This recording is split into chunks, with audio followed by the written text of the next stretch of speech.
Hi, everybody. I'm Justine Froelker, and I help teams and leaders move from surviving to thriving because actually, people problems don't have to crush you and your company. And it's Courage Tuesday, where I share with you where the courage work shows up in my real life. And once again, if you are keeping track, I am late in putting out Courage Tuesday. Um, Frankly, putting out content, editing videos is so painful for me. It's so frustrating. It's not the most favorite part of my job. I don't necessarily know that it moves the needle on my business, except it's aligned with my values to serve. So here we are. So one of the questions that I get a lot or comments that I get a lot, it's some version of you just show up as you. You're vulnerable, you're authentic, and you're just you no matter what. And another version of that comment is this, how do I stay in my courage, in my values, in my identity, in spaces and places and relationships that don't want to do the work, that aren't courageous themselves? They don't like me. We're not like, and I kind of don't even maybe like that. It could even be a toxic space or place for you. And so there's a couple of things. I will maintain that not every space and place has the honor of holding your story. Not every space and place gets all of who you are because they're not brave enough or safe enough for you to be you. And for some of us, this is more true than others.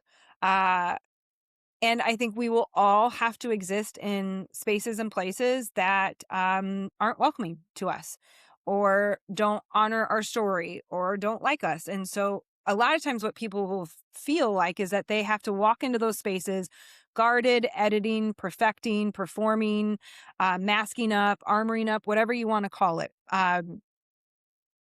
Or they just don't walk into those spaces at all. And the more I heal myself, the more I walk out this work, and the more I live in and from my values and my identity. I am done allowing spaces and places, people, to take my courage from me, to take my authenticity from me.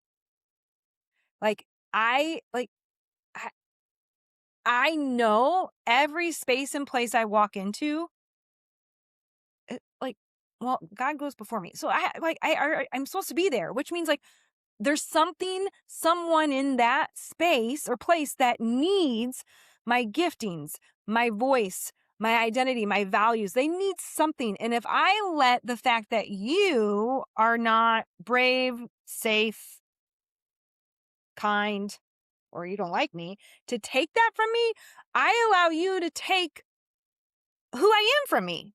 No, I'm done. Maybe it's because I'm almost 47. I am done. I may not be your favorite person.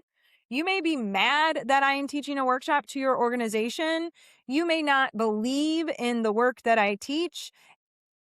I'm still going to be me though, because I know the power of that. More often than not, when you dare to show up as all of who you are in your values, in your full identity, you show up to serve and love and enjoy, more often than not, because you were courageous enough to show up fully yourself, someone else will grab their courage and show up fully too. I show you me means that you usually show me you. And now we're in connection, which is what we were all made for, not this transactional, crappy connection that we're doing, when we never look up from our screens, when we're engaging with human beings, or we don't even make eye contact with people when we pass them on a sidewalk, or we actually just say, "How are you?" and just keep walking and not really listen, or we do all of our connections through a keyboard or a screen. Like, not like this is like true, authentic connection. It's not transactional, it's community. And it's what we are so hungry for it. We are yearning for it. Even if you feel so burnt out and not okay and like you are so over people, you are still made to have that community and connection. How do you be you in the spaces that don't welcome you? You be you because you trust that that space, for whatever reason, was you were brought there for something. And it's not your job to make people like you. You don't like everybody. Why would you think everybody would like you? I know that's a harder pill to swallow.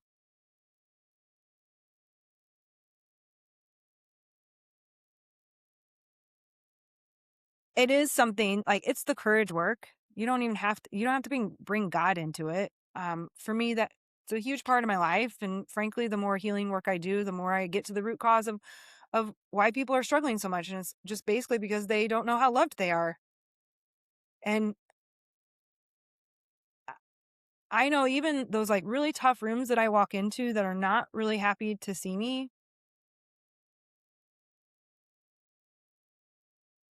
I trust that someone needs something of who I am because it helps them remember that they're loved too, and that like this courageous life is for them too, that they're worthy of and deserve that connection and feeling seen and cared for, even if they refuse to receive it. It's not my job to make you receive it.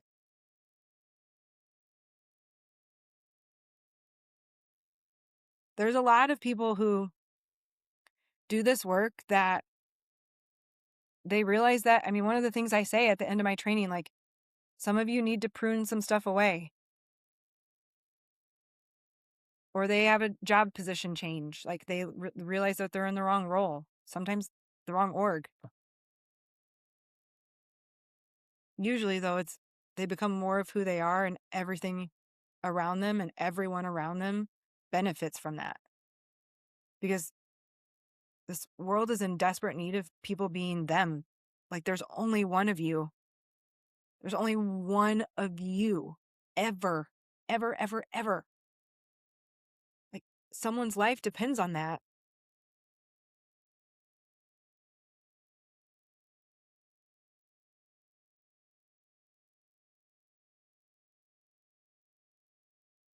It's hard to hold on to that in a world that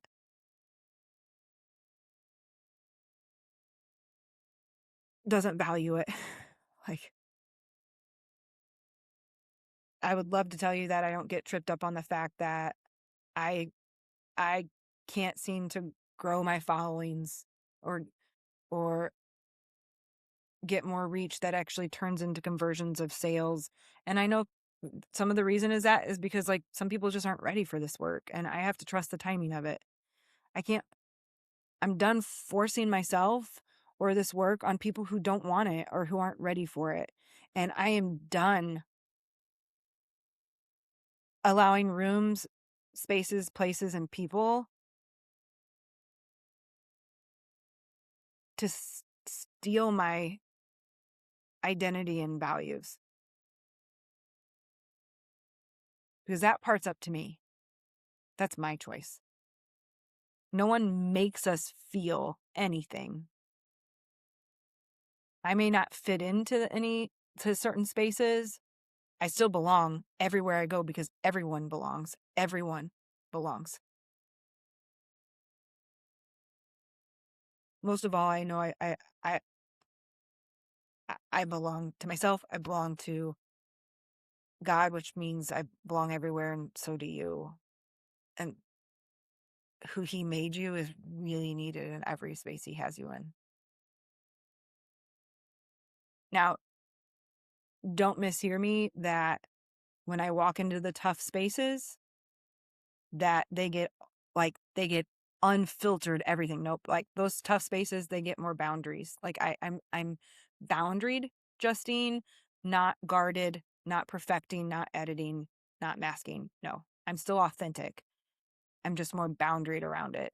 And that's where we get to remember that boundaries can be physical. They can also be emotional. Like, so one of the emotional boundaries that I often have to set is that like my worth is not in constant feedback or validation from the outside world. Uh, my worth is just my worth. We are worthy. We are worthy. And that when my brain wants to hold on to the one negative review or the one negative comment on a Google form, I don't hold that close to my heart. I still stay curious about it though too. Like I'm going to check in with myself. Most of all, I'm going to check in with the people who love me well and know my values and say, "Hey, do I need to investigate this comment? Do I need to get curious about it and maybe even change something? Or is it a comment that does not need to be held close at all? And it was just criticism from somebody who does not want to receive the work." And then I get to remind myself that that person just most likely doesn't know how loved they are and they're not ready yet.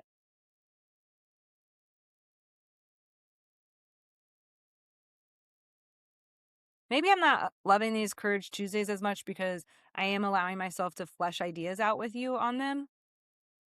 And I'm just kind of trusting the fact that that's helpful to you. Maybe I need to take a break.